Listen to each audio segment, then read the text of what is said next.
Muy buenas, clase. Vamos a centrarnos en este vídeo en lo que conocemos como diodos, que ya hemos visto en taller y en las prácticas, que es el componente electrónico de nuestros circuitos que funciona como semiconductor. Es decir, de que en ocasiones va a ser un conductor aceptable, no el mejor, pero en otras va a funcionar como aislante. Esto lo que nos permite es abrir las puertas de la electrónica, que básicamente es una rama de la física que estudia los fenómenos eléctricos utilizados para transportar información. Esto es importante. Aquí ya no es simplemente que lo vamos a transformar en calor, en movimiento. No, no. Aquí lo que estamos haciendo es trabajar con información. Ese es el juego y es lo bonito que vamos a hacer en circuitos a lo largo de este trimestre. Bien, al final, ¿qué es un semiconductor? El semiconductor más sencillo que tenemos es la red cristalina formada por átomos de silicio. ¿Por qué? Porque el silicio lo que tiene es en la capa de valencia, no en esa capa externa, tiene 4 electrones. Y como ya sabéis, los átomos lo que buscan es intentar completar esa capa de valencia, es decir, alcanzar el equilibrio entre electrones y protones. ¿Cómo lo va a hacer cuando de 4 necesita pasar a 8? Lo que va a hacer es llamar a otros amigos silicios. Es decir, lo que va a hacer es juntarse con otros 4 átomos de silicio. Esos átomos de silicio están aportando a su vez esos 4 electrones. Por lo tanto, ahora están diciendo, oye, pues mira, estos dos, ¿por qué no los compartimos? Y así, oye, pues vamos haciéndonos cada vez más grandes. Y por lo tanto se establecen lo que se denominan enlaces covalentes, en donde esos dos electrones pertenecen a los dos. Por lo tanto, este átomo central empieza a tener 2, 4, 6, 8 electrones. Ha alcanzado, ¿no?, ese estado neutro, ese equilibrio. Y por lo tanto, con este concepto se van creando redes cristalinas y se crean lo que son obleas de silicio. Bien, estos enlaces, digamos que no son demasiado estables.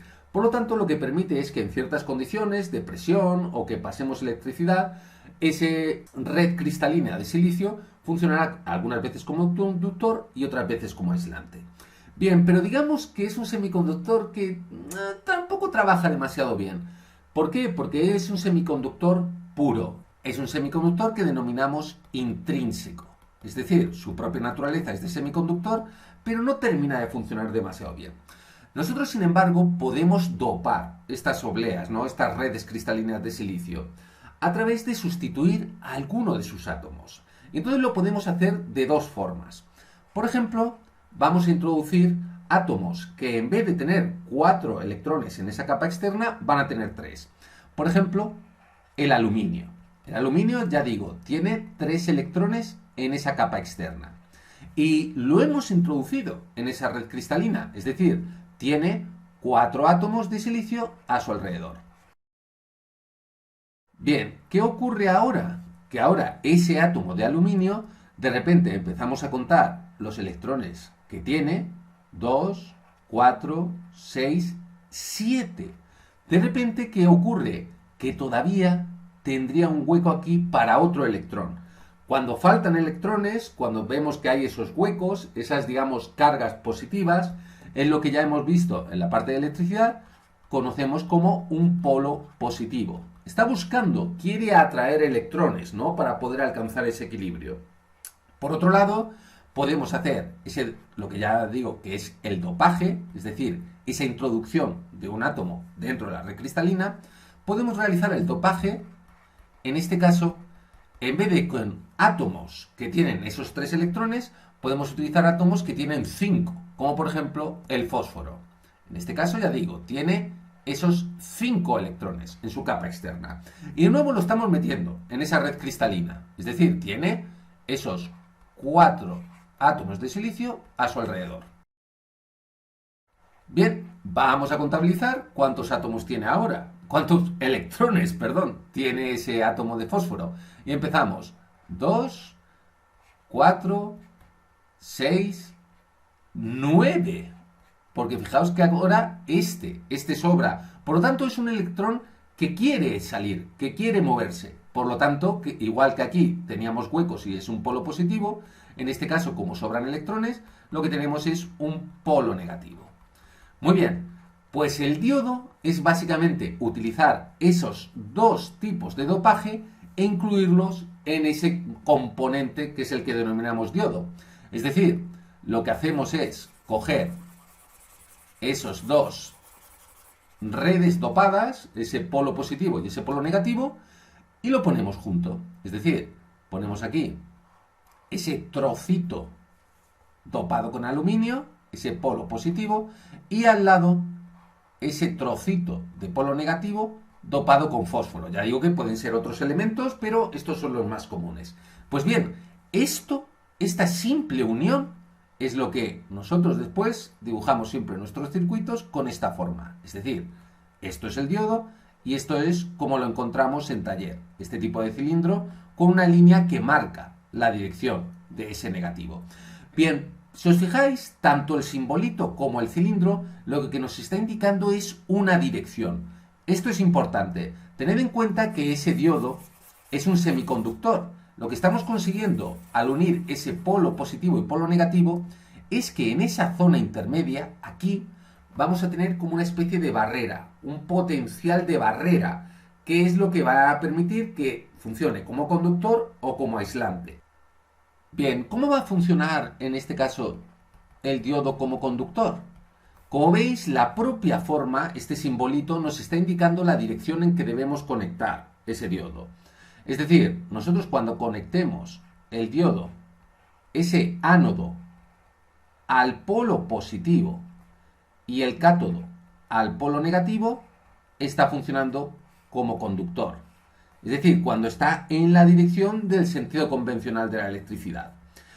¿Esto por qué ocurre? Tenéis que tener en cuenta que esa separación, en donde tenemos P y N, en medio hay como una especie de potencial de barrera. Es decir, esto ahora mismo con potenciales bajos, como puede ser 0,2, 0,3 voltios, aquí esto no va a permitir que lo atraviese la electricidad. Tenemos que alcanzar ese voltaje umbral para que de verdad ocurra una polarización directa. Es decir, de que cuando ya tenemos ese voltaje mayor, en el caso de los LEDs, perdón, los diodos de silicio, sea mayor de 0,7 voltios, sí que tendremos esa polarización directa y atravesaremos el potencial de barrera. Esto es importante, esos 0,7 voltios lo perdemos en la pila, pero no es una resistencia, es que estamos rompiendo ese potencial de barrera. Es decir, estamos, digamos, empujando una puerta, rompiendo esa puerta para que por fin conduzca la electricidad. En caso de que queramos que el diodo funcione como aislante, nosotros lo que haremos es precisamente colocarlo en la dirección contraria. Es decir, ponemos el diodo en esta dirección y ahora estamos enchufando el cátodo al polo positivo de la pila y el ánodo al polo negativo. En este caso sí que funciona como aislante. ¿Por qué? Porque en este caso, y ya nos tenemos que meter en explicaciones física, química, que, pues oye, lo dejo para los profesores de física y química, que son bastante más listos que yo.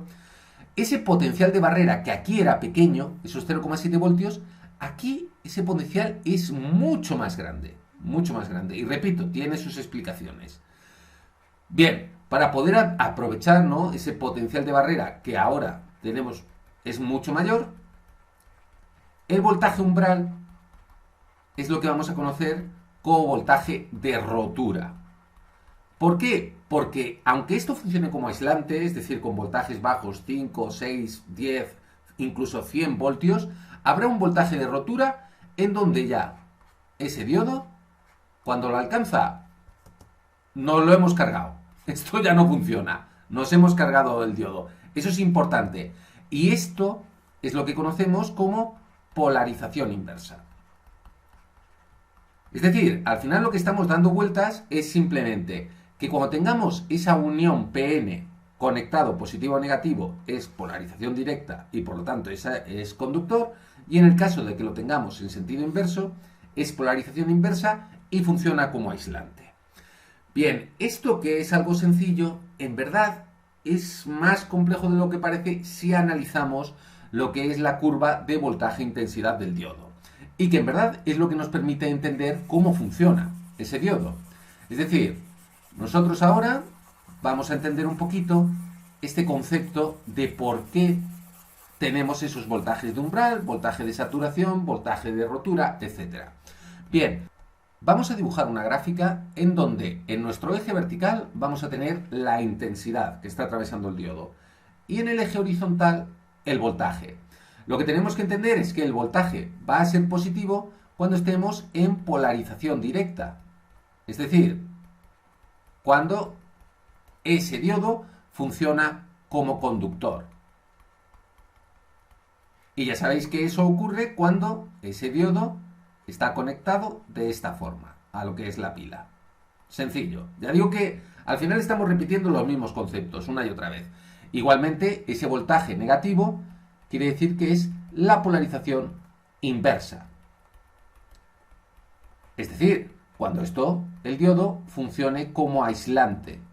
Es decir, cuando el diodo lo hemos conectado al revés. Simplemente lo hemos conectado aquí a positivo y aquí a negativo. Sencillo.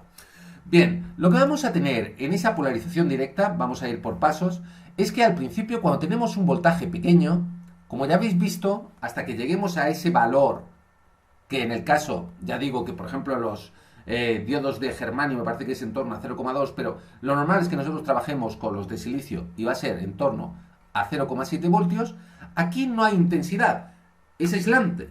Es decir, no consigue atravesar el diodo porque no hemos llegado a ese voltaje umbral. Bien, pero ¿qué ocurre cuando rompemos aquí?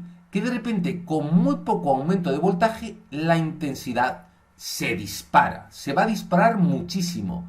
Normalmente lo que vamos a llegar es aquí a un voltaje de trabajo, lo conocemos como VF, que suele estar en torno a los 2 voltios más o menos. Y ya digo que cada diodo es un mundo. Entonces simplemente pues hay que ver el datasheet y veríamos cuál es ese voltaje. Bien, ¿qué ocurre si pasamos de ese voltaje? Que la intensidad se dispara y por lo tanto quemamos el diodo. Esto es importante para algo que vamos a ver ahora después. Bien, ahora ¿qué ocurre si nosotros vamos en polarización inversa? Vamos hacia atrás. Pues bien, curiosamente, cuando nosotros empezamos al principio, aquí sí que hay una pequeña intensidad. La intensidad no es cero. Es decir, no termina de ser aislante, pero es tan pequeña que prácticamente la podemos despreciar. Aquí sí que vamos a poder aumentar el voltaje, pero igualmente vamos a tener un voltaje en donde por fin vamos a romper ese LED. Ese voltaje es el voltaje de rotura, que ya hemos hablado.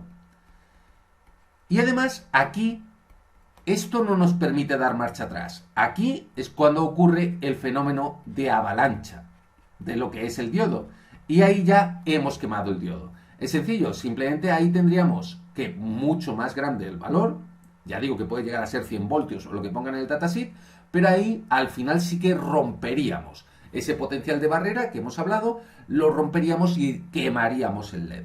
Curiosamente hay unos LEDs que son especiales, que son los LED Zener, que lo que hacen es que en las dos direcciones van a funcionar como LED. Y por lo tanto aquí lo que tendríamos, en este caso, tendríamos mucho más pequeño ese voltaje y que aquí sí que recuperaría. Es decir, ese diodo Zener es lo que ya hablaríamos que tiene las dos direcciones. En las dos puede ser aislante y conductor.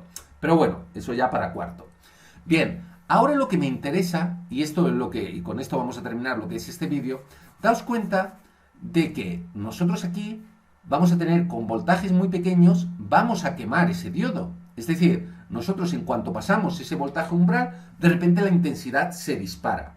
Por lo tanto, tenemos que limitar el voltaje que llega al diodo. ¿Cómo lo hacemos? A través de resistencias. Es decir, si nosotros colocamos aquí directamente ese diodo, como hemos hecho hasta ahora en el vídeo, sin ninguna resistencia, tenéis que tener en cuenta que el diodo no tiene resistencia ninguna.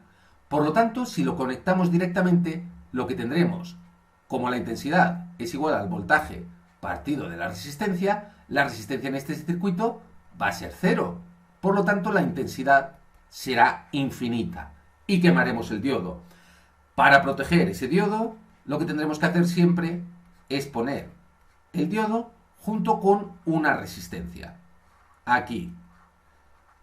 Esto lo que permite es que ahora esa intensidad ya no va a ser infinita.